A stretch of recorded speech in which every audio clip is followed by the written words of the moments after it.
va s'inscrire à un concours de crapaud, mais aussi il va s'installer et il se demande s'il pourra pratiquer des dépassements d'honoraires.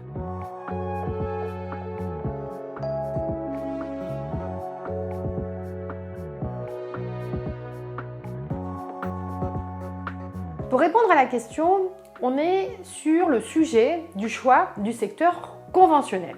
Lorsque l'on va s'installer, il va falloir se déclarer auprès des caisses primaires d'assurance maladie et choisir son secteur conventionnel. Et c'est un moment crucial. Ça se fait au moment de la première installation et vous verrez que l'on ne peut pas changer de secteur conventionnel de façon aussi facile que ça. Le secteur 1, c'est le secteur au tarif opposable. Lorsque l'on s'installe en secteur 1, il n'y a pas de possibilité de faire de dépassement d'honoraires puisque l'on se mettrait en infraction déontologique et vis-à-vis de la sécurité sociale. Lorsque l'on veut faire des dépassements d'honoraires, c'est surtout est-ce que l'on peut faire des dépassements d'honoraires puisque le choix du secteur 2 qui peut permettre effectivement de réaliser des dépassements d'honoraires ne peut être possible soit par titre, soit par équivalence. Il faut un certain nombre de diplômes pour pouvoir prétendre au secteur 2.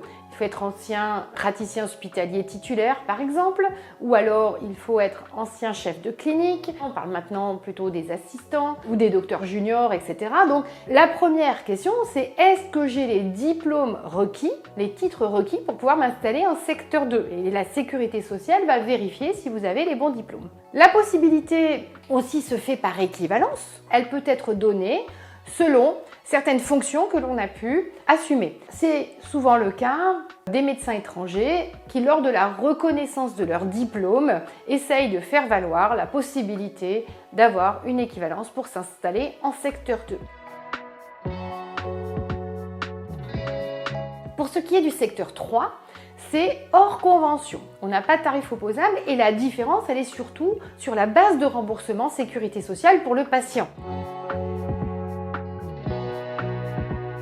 Lorsque le patient est pris en charge par un médecin de secteur 1, entre la sécurité sociale et la mutuelle, ou alors les ACS ou la CMU, il est presque certain d'avoir 100% du remboursement de ses soins. Lorsqu'il est en secteur 2, tout va dépendre du tarif qui va être pratiqué puisque le médecin peut pratiquer un dépassement d'honoraires, donc ça va dépendre de sa mutuelle et du dépassement qui est pratiqué. Lorsque le patient est pris en charge par un médecin en secteur 3, dans ces cas-là, la sécurité sociale n'intervient pas et c'est le patient qui doit payer les soins, sauf s'il a une couverture mutuelle qui prend en charge les honoraires de médecin de secteur 3.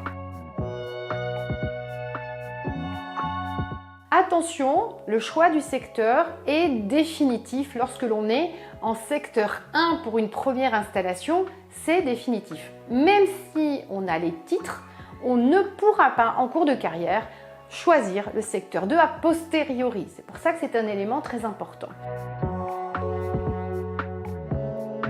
Par contre, lorsque l'on est en secteur 2, si l'on veut en fait pouvoir faire du tarif opposable et appliquer pas de dépassement d'honoraires ou moins de dépassement d'honoraires, on a un secteur conventionnel avec une option plutôt qui est prise qu'on appelle l'opt-out. Cette option permet de pouvoir appliquer le tarif opposable et un dépassement d'honoraires très limité qui est contrôlé par les délégués à l'assurance maladie. Et c'est surtout la contrepartie pour le médecin d'avoir une prise en charge d'une partie des cotisations sociales obligatoires payées par les caisses d'assurance maladie. Donc ça fait moins de charges pour le praticien lorsqu'il signe cette convention qu'on appelle la convention opt-out. Alors, Polo, quand on choisit de ton secteur conventionnel, si tu as tous les diplômes nécessaires pour t'inscrire en secteur 2, on te conseille de t'inscrire en secteur 2, le temps de voir venir un petit peu l'activité et les conséquences, puisque tu ne pourras plus, si tu es installé en secteur 1, revenir sur ce choix qui sera vraiment définitif.